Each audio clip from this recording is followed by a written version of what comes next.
پرون په مردان کې کومه واقعه چې راغله چې دغه د علماو کم شکل جوړ کړی دغه د پی ټی آی عالم چې پی ټی آی ولوي چې د علما خو په پی ټی آی کې هم شته دی، دغه ستاسو د علماو کردار و، دغه بړوا، دغه ګستاخ، دغه بې غیرته، دغه خنزیر وی چې زما لیډر بالکل د نبی علیه السلام په درجه دی. ای بې غیرته ګستاخه، خو زړه مې یخ شوی دی چې دغه ورکران یې ړومبي ځل باندې ډېر غټ غیرت وکړو چې ګستاخ یې دستي ساتې راسملولو او مردار یې کړو.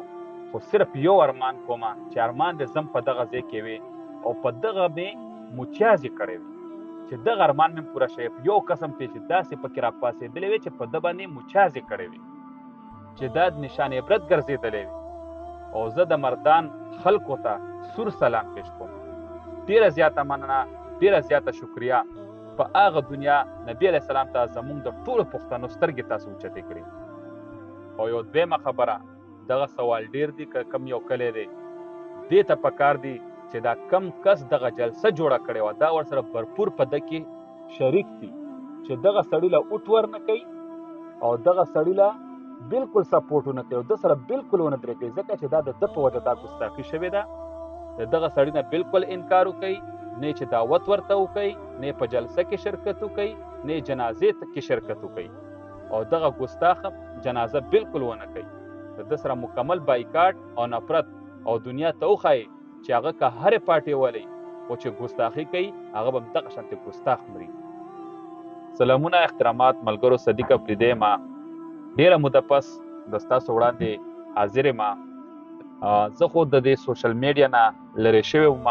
وجه صرف دا وه چې زما ډېر زیات ملګري، یاران، دوستان، خپل خپلوان دا په مختلفو پارټو کې دي.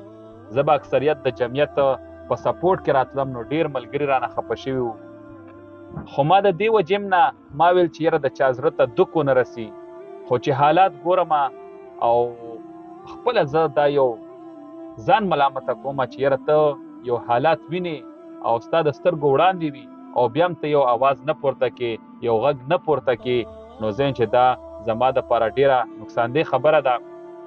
پرون چې کم په مردان کې دغه واقعه راغله، دغه یو عالم چې د علماو شکل یې جوړ کړی و، د هغه خلکو دپاره هم دا یو عبرت نشان وګرځېدو چې کومو خلکو به ویل چې علما خو په پی ټي آی کې هم دي، نو دا ستاسو د علماو هغه کردار و چې هغه په خپله ګستاخي کوي، نو هغه به بل خپل ورکر څه د ګستاخۍ نه منع کړي. نو مونږ خو بار بار دغه وصیت، دغه نصیحت په دغه میډیا په ذریعه، د دغه شیشې په ذریعه تاسو ته وړاندې کړی و. بار بار علما تاسو ته راځي چې ګوره دا یو فتنه ده، د دغه فتنې نه ځان وساتئ، تیر شئ د دغه فتنې نه. په دې دنیا کې که ته د خپل تاریخ نه وګورې، تر اوسه پورې هم داسې لیډر نه دی راغلی چې د هغې نه عوام خوشحاله، هغه که د هرې پارټۍ وي، لکه د ملکي په سطح، لکه مطلب د ارزانې د ګرانې د دې په حوالې سره. خو بیا په دې دنیا کې ځان له داسې یو لیډر خوښ کوي چې کم از کم په هغه دنیا خو ستاسو شپارس وګرځي که نه. مونږ که د علماو سره مینه کوو، زما ملاقات تر اوسه پورې د مولانا فضل الرحمن سره نه دی شوی.